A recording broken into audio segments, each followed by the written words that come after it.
교육부가 올해 2학기부터 늘봄 학교를 전면 시행한다고 예고하자 교원단체들이 반발하고 있습니다.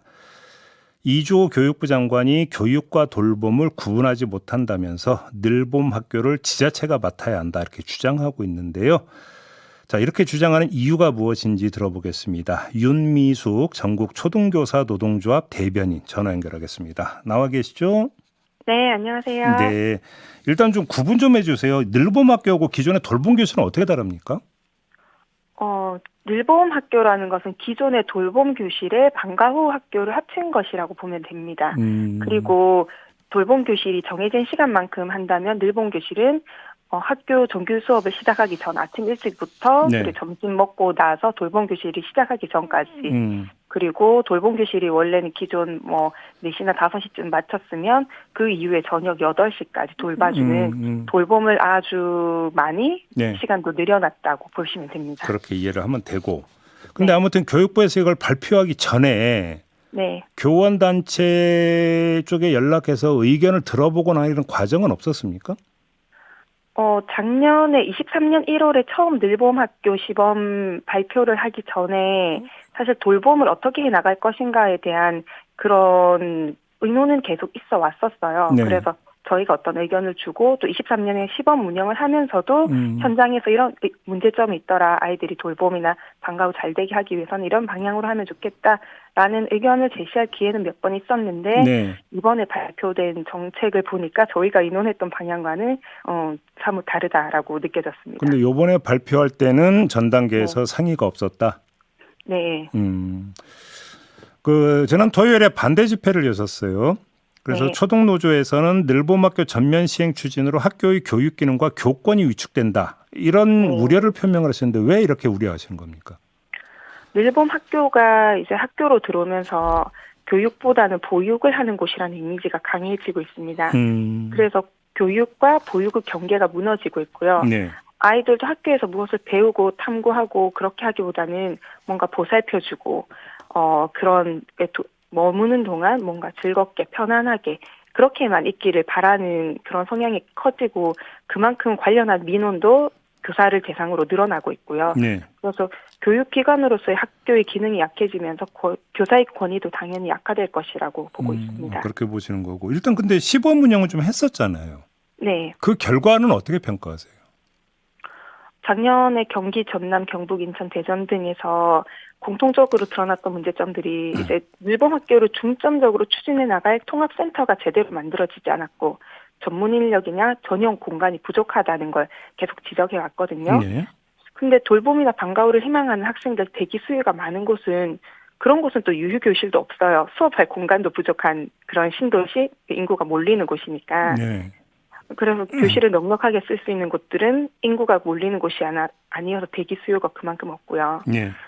그래서 그런 약간 환경적인 문제들도 있고 저희가 생각하는 가장 큰 문제는 담당자가 된 교사가 학원의 데스크처럼 각종 돌봄 방과 후 교실 세팅하고 강사, 공고 채용 관리, 월급 계산, 학생들 모집 관리 이런 행정일을 기존의 수업, 학교 일을 하면서 지나치게 되어 간다는 거. 그게 사실 아직 해결되지 못한 문제입니다. 그러면 지금 여러 가지를 지적을 해 주셨는데 이번에 발표할 때 이거에 대한 개선책 이런 것들은 담기지 않은 거예요?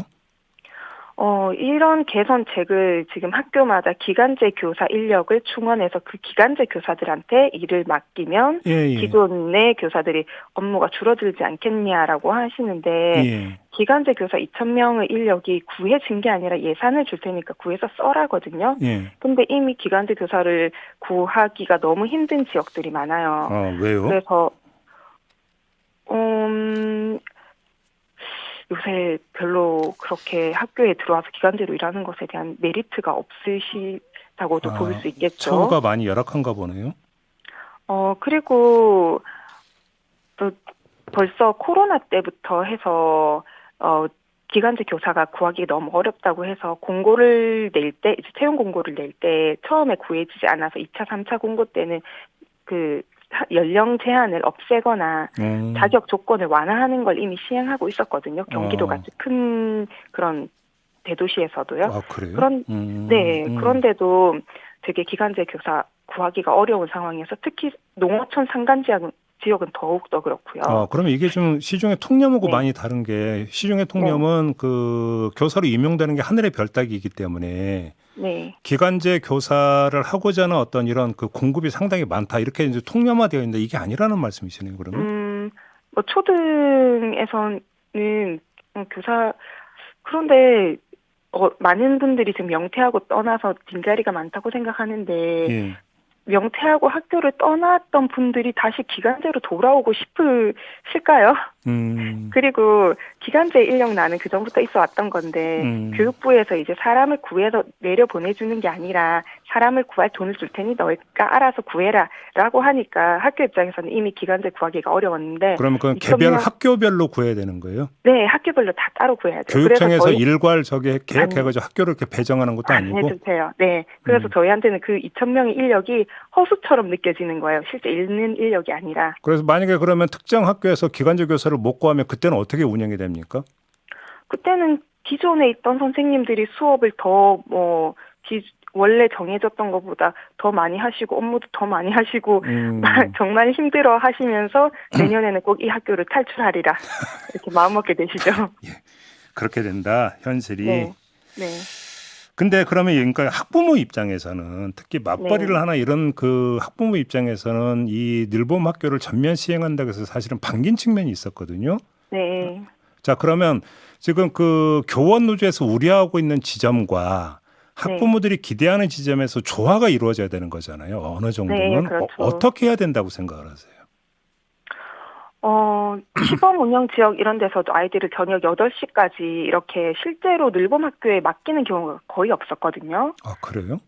네, 저도 아이가 이제 초등학교에 입학을 하는 나이인데 네. 저 같아도 맞벌이 때문에 너무나 돌봄이 절실하지만 아이를 늦게까지 학교에 남겨두고 싶진 않아요. 해지고 나면 학교가 무섭거든요. 책벌당도 딱딱하고 불편하고 복도도 너무 춥고 하지만 일을 하다 보면 뭐 출장이나 이런 불가피한 일이 생기기도 하는데 그럴 때 집 근처에서 쉽게 맡기고 찾아올 수 있는 좀 그런 돌봄 공간이 있으면 좋겠다 생각이 들고요.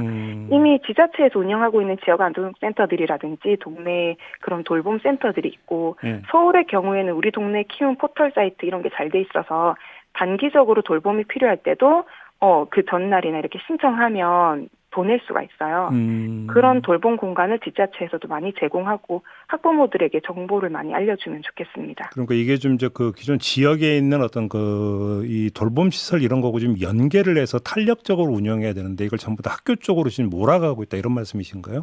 네, 그렇죠. 아이들이 뭐 가끔 돌봄이 필요한 경우도 있을 텐데 그런 아이들을 위해서 뭐 1년 내내 8시까지 교실을 열어두고 사람이 지킬 수는 없잖아요. 잠깐만요, 선생님. 그러면 만약에 늘봄 학교를 이용을 하려면 네. 그 학생들 학부모가 한 학기 단위로 신청을 해야 되는 겁니까? 그러면? 거의 그렇죠. 돌봄 교실 같은 경우에도 한번 신청을 해놓으면 이제 쭉 다녀야 되고 빠지면 다음에 다시 넣기가 어렵고 그렇죠. 인력 계획이란 게 저희가 또 공무원이라든지 공무직이라든지 이런 분들은 뭐 한두 달 이렇게 인력을 쓰는 게 아니기 때문에 지속적으로 열어놓을 그런 상황을 생각하고 하는 거니까요. 그럼 이래서 단기 돌봄이나 우발적인 돌봄 이런 것들은 지금 학교에서는 전혀 그럼 수용이 안 된다는 얘기네요, 또. 그렇게 아주 좀 유연하게 대처하기가 어려운 상황입니다. 그래요. 네. 그래서 저희가 지자체에서 이미 기존에 있는 돌봄 인프라들을 많이 활용해서 학부모들한테 뭐 급할 때는 이렇게 쓸 수 있다고 안내해 주면 그런 곳들도 많이 활성화를 시키면 좋겠다는 생각을 하죠. 그러면 지금 그 선생님의 말씀을 종합을 하면 돌봄 사업의 주체를 학교보다는 지자체 쪽으로 가야 되는 거 아니냐 이런 말씀이신 것 같은데 맞습니까? 네, 그렇습니다. 그래서 이제 지자체가 운영하고 있는 돌봄 시설이나 이런 것들을 우선적으로 운영을 하면서 학교 돌봄 기능과 이게 연계해서 탄력적으로 좀 그러니까 조정이 돼야 되는데 너무 일괄적이다, 일률적이다 이런 말씀이신가요? 네, 그렇죠. 기존의 학교에서 돌봄도 이미 안정적으로 이루어지고 있는 부분이 있고 그런 부분은 이미 충실히 기능을 하고 있으니까 그 외에 저녁 시간에 더 늦어지는 시간 이런 걸 학교에서 수용하려고 하지 말고 지역의 그런 인력을 이용하면 좋겠다. 교육부에서 이런 늘봄학교 전면 시행 카드를 들고 나온 이유는 그러니까 지역 돌봄 시설이 너무 부족하기 때문이다. 혹시 이렇게 해석을 해야 되는 거 아닐까요? 그것보다는 그 외에 뭐 지방 교육 재정이라든지 그런 여러 가지 상황이 있고 또 이 늘봄 사업이라는 이런 게 이제 정부의 기조에 맞추다 보니까 좀 더 교육부 쪽으로만 강조하는 그런 부분이 있다고 봅니다. 교육부 쪽으로만 강요를 했다. 그러니까 정부 전체 네. 차원에서 볼 때 네. 지자체는 뒷짐지고 있고. 네. 알겠습니다. 아무튼 뭐 그 좋든 싫든 그러니까 준비는 해야 될 것 같은 학교에서는 좀 움직이고 있습니까?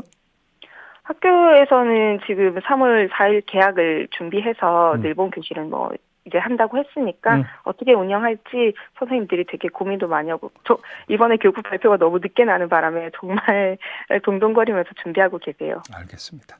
네. 자, 말씀 여기까지 들어야 될 것 같네요. 고맙습니다. 네, 수고하세요. 네, 윤미숙 전국초등교사노조 대변인과 함께했습니다.